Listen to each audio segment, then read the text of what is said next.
3 a.m. at McDonald's. Through the glass, twisted shadow figures with long limbs and sharp joints rise from the floor tiles. They circle a spot in the dim dining room, slow and unnatural. Undead City. The night comes alive. Believe it or don't. It's entirely your choice. Yes, believe it or not, the choice is yours. Are you ready to listen? So, sit back, if you dare, and listen closely.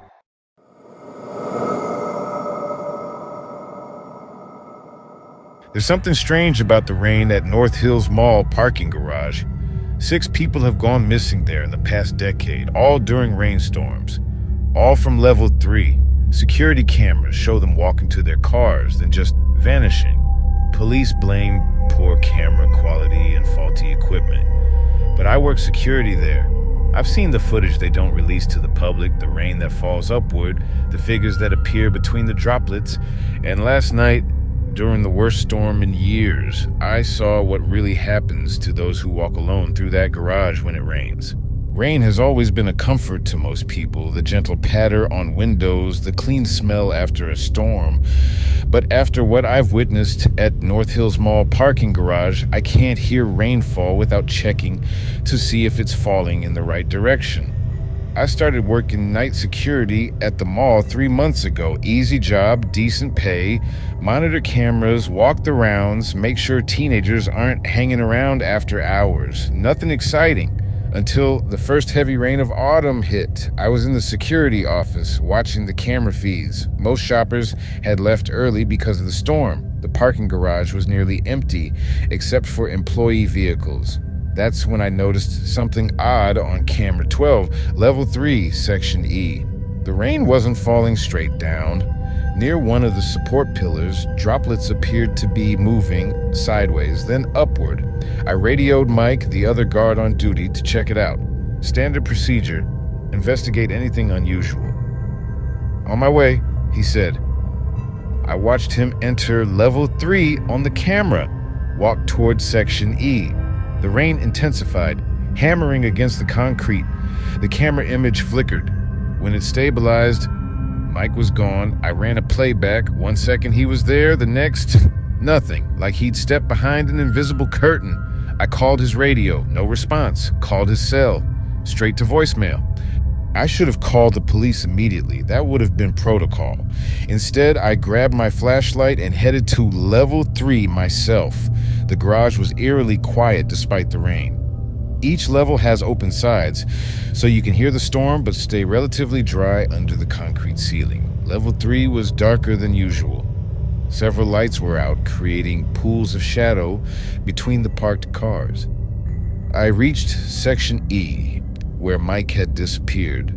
Nothing seemed out of place, just empty parking spaces and rain falling through the open side of the garage. Except near that same pillar I'd noticed on the camera, the rain wasn't behaving normally. Droplets hung suspended in midair like time had stopped. Others moved in impossible patterns, spiraling and clustering together. I stepped closer, shining my flashlight through the strange phenomenon. The beam didn't penetrate. Instead, the light bent, reflected back in fractured patterns. That's when I saw them. Faces in the suspended raindrops. Dozens of them watching me. Human, but wrong. Eyes too wide, mouths frozen in silent screams. I recognized one of them, Mike.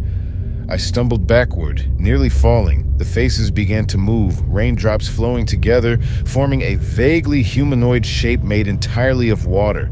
My radio crackled. Through the static, I heard Mike's voice. "Don't run. They catch you if you run." I stood frozen as the water figure drifted toward me. It stopped just a few feet away, hovering above the concrete. "What are you?" I whispered. It didn't speak. Instead, images flashed in my mind. A crash, a family of 4 trapped in their car on level 3 during a flash flood decades ago, before drainage systems were improved, water rising, no one coming to help. They died here, became part of this place, and now during heavy rains, they can reshape themselves, using the water to form temporary bodies, using anyone they captured to grow. The figure raised what might have been an arm, pointing toward the exit. "Leave," came Mike's voice through the radio. "Not enough yet. Need more. Next storm." I backed away slowly, never turning my back on the water figure. It remained still, watching me retreat. When I reached the stairwell, I ran. Didn't stop until I reached the security office, soaked and gasping. The cameras showed level 3 was empty again. No sign of Mike, no sign of the water figure, just rain falling normally. I called the police, reported Mike missing, showed them the camera footage, but the strange rain wasn't visible in the recording, just Mike walking into Section E, then signal interference, then an empty garage. They searched the entire structure. Found nothing. Mike's car was still in the employee lot, his wallet and phone in his locker. No signs of struggle, just another disappearance. I tried to explain what I'd seen. They wrote it off as stress. Maybe even suggested I had something to do with Mike's disappearance. I kept my job only because there was no evidence against me, but I requested reassignment to day shift away from the rain. That worked for 2 months, until last night when a massive storm hit while I was working overtime. I got stuck at the mall, all roads flooded. As I sat in the security office, watching the rain pound against the windows, my phone buzzed with a text message from Mike's number. "We're coming in. Lock the doors." I looked at the camera feeds. Every entrance to the mall was normal except one. The covered walkway from level 3 of the parking garage. Water was flowing upward along the walls, pooling on the ceiling, forming shapes. I'm recording this now because I don't know how much time I have left. The power's out in most of the mall. Emergency lights cast long shadows down empty corridors. I've barricaded myself in the security office, but the rain is finding ways in. Droplets seeping through ceiling tiles, moving against gravity, gathering in corners. I can see faces forming in the puddles on the floor. Mike is there, others too. People reported missing over the years. They're whispering things, secrets about the water, how it remembers, how it keeps a part of everyone who's ever drowned, how it's been collecting, planning, waiting for a storm big enough to take the entire mall. The rain forecast says this storm will last until morning. I don't think I'll be here to see it. If you're caught in a parking garage during heavy rain and you notice the droplets moving strangely, don't look too closely, don't investigate, and whatever you do, don't follow the figures that appear between the raindrops. They're always thirsty for more.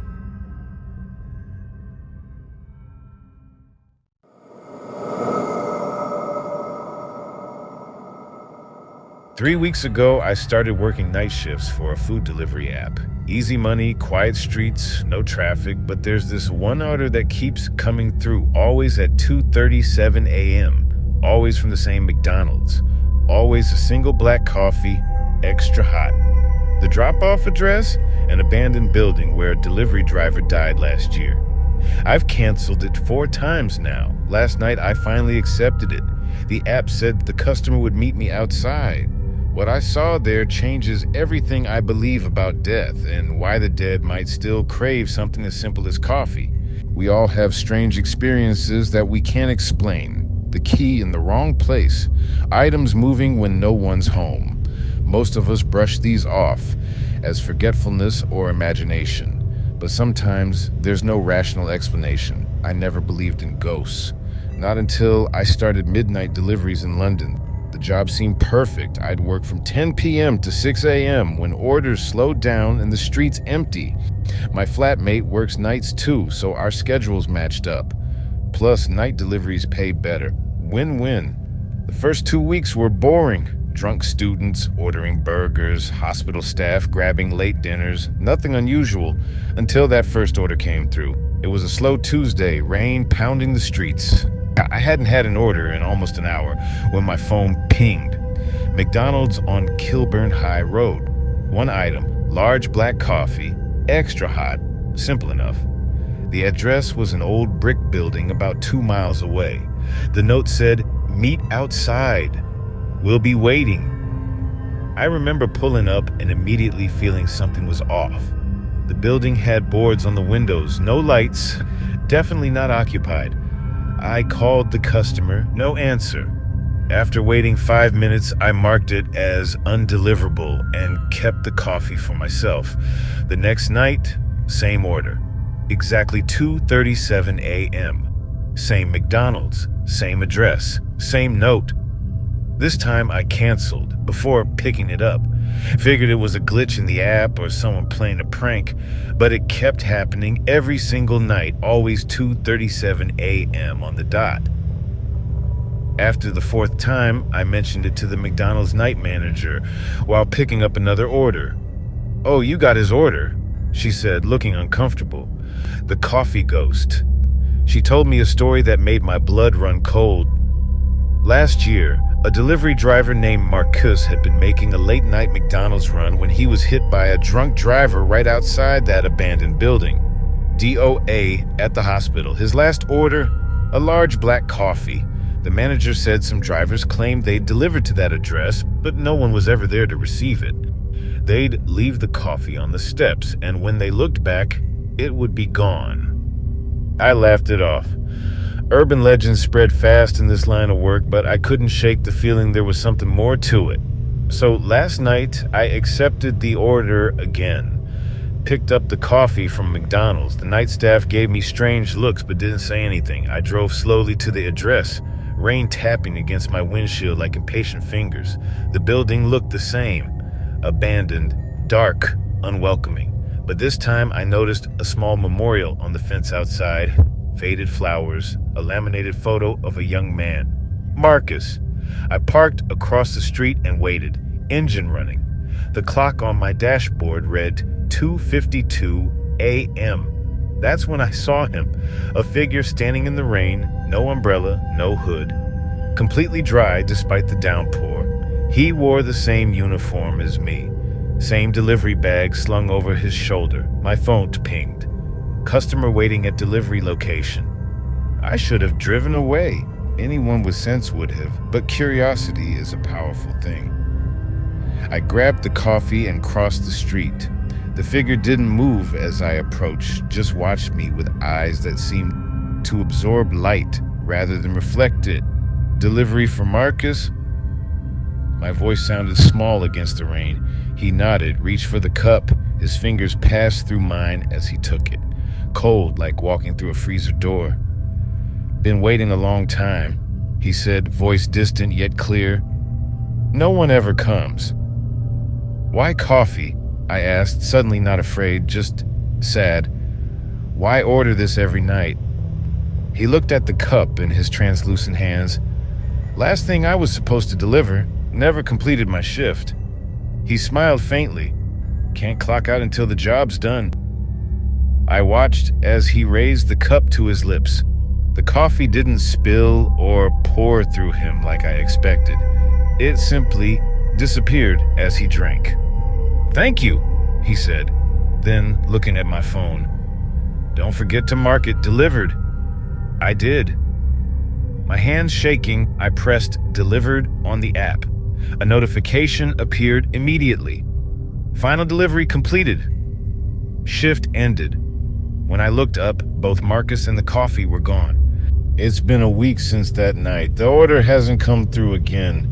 The memorial outside the building has fresh flowers now. I don't know who placed them there. I still do night deliveries, still take orders from that same McDonald's, but now I always accept the unusual ones, the ones that come from empty lots or closed businesses, the single items ordered in the dead of night.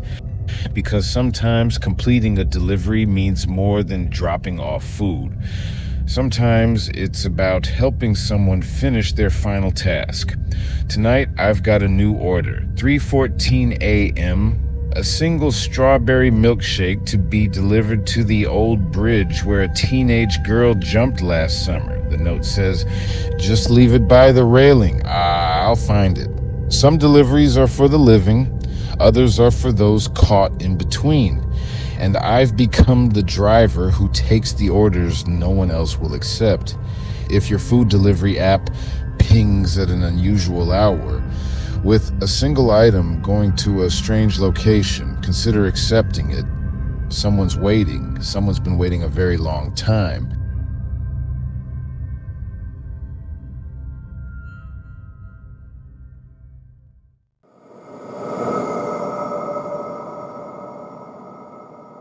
When McDonald's closes, the system shut down. The ordering screens go dark. The kitchen powers off. But what happened at store number 247 breaks every rule. 3 nights ago, I was closing manager when orders started appearing on our screens at 12:17 a.m. The same order, over and over. 6-piece nuggets, large fries, Oreo McFlurry. Our entire system was offline. The doors were locked, yet the orders kept coming. Now I stay after hours, watching the kitchen cameras to see who or what is fulfilling these orders when no one should be there. Every McDonald's follows the same shutdown procedure. Cash is counted, machines are cleaned, systems are powered down. By midnight, the building should be completely dormant until morning crew arrives at 4 a.m. That's how it's supposed to work anyway. I've been night manager at store number 247 for 3 years. Located on a lonely stretch of highway, we're the last stop for food before 20 miles of nothing. We close at midnight, sharp. No exceptions. Last Monday was normal. We closed on time, followed procedure. I was doing final checks when the first order appeared on our kitchen display screen. Order number 731, 6-piece nuggets, large fries, Oreo McFlurry. I froze. Our systems had been shut down for 15 minutes. The ordering kiosks were off. The app wouldn't process orders after hours. Yet there it was, blinking on the screen like any regular order. I called IT support. They confirmed our system was offline, said it must be a glitch, a phantom order stuck in the queue. They'd send someone tomorrow. I powered down the screen manually and finished closing. The next night, same thing happened. 12:17 a.m. exactly. Same order number, same items. This time I unplugged the display screen completely. As I was leaving, I heard the fryer kick on in the kitchen. That's impossible. Everything gets turned off at closing. Circuit breakers are flipped. Nothing should be running. I went back to check. The fryer was cold and dark, but the smell of fresh fries hung in the air. By the third night, I came prepared. Set up my phone to record the kitchen after closing.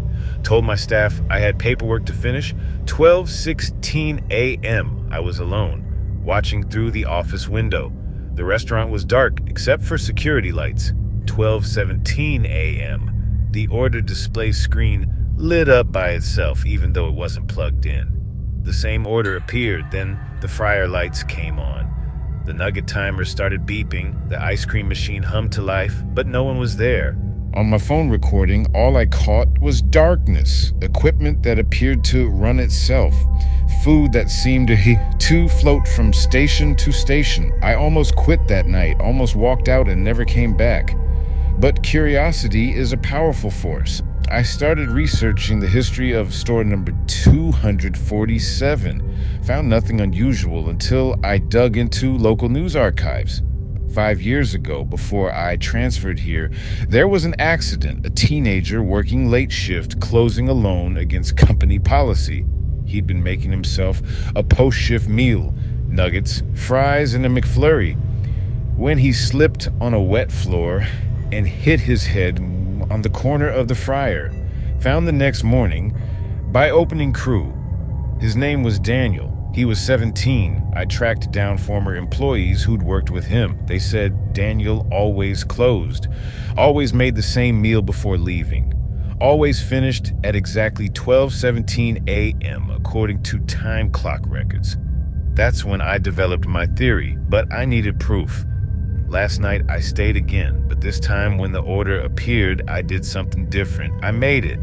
6 nuggets, dropped in the fryer, large fries, salt sprinkled evenly, Oreo McFlurry, machine working perfectly despite being broken half the time during business hours.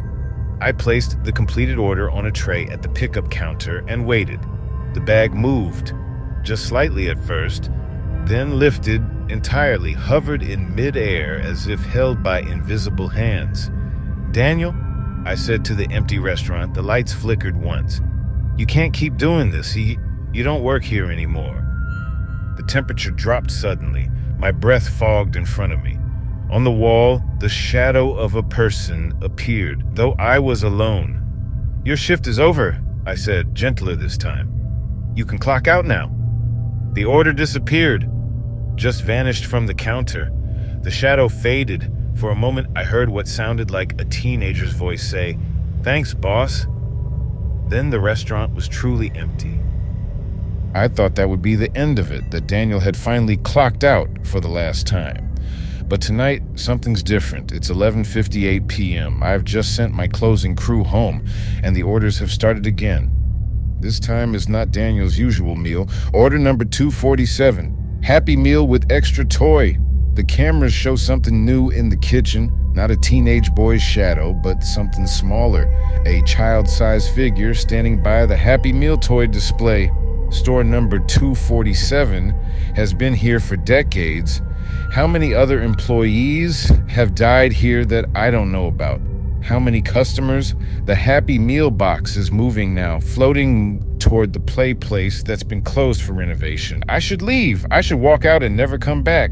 Instead, I'm making another meal, and after this one, there will be more. They know I can see them now. Word spreads quickly among the dead. McDonald's never really closes, not when there are customers who have been waiting years for their final order.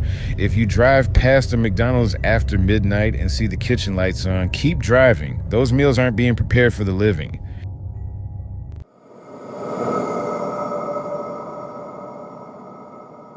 McDonald's restaurants have specific floor tiles, reddish-brown, square, easy to clean. But at store number 416, we've noticed something wrong with ours. The shadows don't match the objects casting them. They move when nothing else does. And sometimes, when the restaurant is quiet, they stretch toward customers, especially children. 3 employees have quit after closing shifts. Security cameras keep malfunctioning. And yesterday I saw a little girl's shadow detach completely as she walked toward the play place. Nobody believes me, but I have proof now, and what's underneath those tiles is hungrier than any customer we've ever served. Fast food restaurants are designed to be forgettable. Identical layouts, familiar colors, predictable experiences. You're supposed to walk in, order, eat, and leave without really noticing your surroundings. That's why it took me 3 months to realize something was wrong with the shadows at McDonald's number 416. I started working there after high school, just a part-time gig while taking community college classes. Nothing special about the place. Typical McDonald's on the edge of town, built in the late 90s on what used to be empty farmland. The first strange thing I noticed was how the cleaning crew refused to mop after sunset. They'd finish everything else, counters, tables, bathrooms, but leave the floors for morning shift. When I asked why, Ramon, who had been there longest, just shook his head. "Floor's different at night," he said. Wouldn't elaborate. I didn't think much about it until I started closing shifts. That's when I began to see what Ramon meant. It starts around 10 p.m. when customer traffic slows. The shadows on the floor don't quite line up with the objects casting them. A chair's shadow might stretch a few inches too far. A table's shadow might waver slightly, like heat rising from hot asphalt. Small discrepancies, easy to dismiss as tired eyes playing tricks. Then came the night I dropped a straw wrapper and bent to pick it up. The wrapper's tiny shadow moved away from my hand, just an inch or two. Subtle enough that I questioned if I'd seen it at all. But once you notice, you can't stop seeing it. The shadows beneath the dining area floor tiles aren't behaving like normal shadows. They're watching. I started documenting everything. Taking photos, though the abnormalities rarely show up on camera. making notes of where and when the shadows seemed most active. The hot spot is beneath the play place entrance. That area of floor is always colder than the rest of the restaurant. Shadows there are darker, denser somehow, and they seem to reach for children's feet as they run past. Last month, a 4-year-old boy tripped there. Nothing unusual about that. Kids trip all the time. But when he fell, he started screaming in a way that made every parent in the restaurant turn. Not a hurt cry, a terrified one. The floor is pulling me, he shrieked. His mother scooped him up, embarrassed, trying to quiet him. I was mopping nearby and saw it. For just a moment, a shadow shaped like a hand had wrapped around the boy's ankle. When I told my manager, he laughed it off. When I showed other employees, they said I was seeing things, but their nervous glances told me they'd noticed too. They just didn't want to admit it. So I started researching the location's history, found something interesting in old newspaper archives. Before becoming a McDonald's, this land was owned by the Garfield family farm. In 1953, their farmhouse burned down under suspicious circumstances. The family, parents, and 3 children all perished in the fire. Investigators found strange markings in the root cellar, symbols no one could identify. Some suggested the Garfields had been involved in occult practices. The land remained empty for decades. Bad reputation. Local kids claimed it was haunted. Then McDonald's bought it in 1997, built right over where the farmhouse had stood. But here's the thing about building over something. You don't erase it, you just hide it. I became obsessed with the floor tiles, started timing the shadow movements. They were most active between 11 p.m. and 3 a.m., almost dormant during peak business hours when the restaurant was full of noise and movement. Last week, I convinced our night maintenance guy to let me look underneath a loose tile near the play place entrance. Promised him $50 just to look the other way for 5 minutes. What I found changes everything I thought I knew about this place. The concrete beneath the tile was etched with the same symbols described in the newspaper accounts of the Garfield farm. But these weren't faded or old. They looked freshly carved, the edges sharp and clean, and they were arranged in a pattern that extended beyond the single tile I'd removed. A pattern I'm certain continues under the entire dining area floor.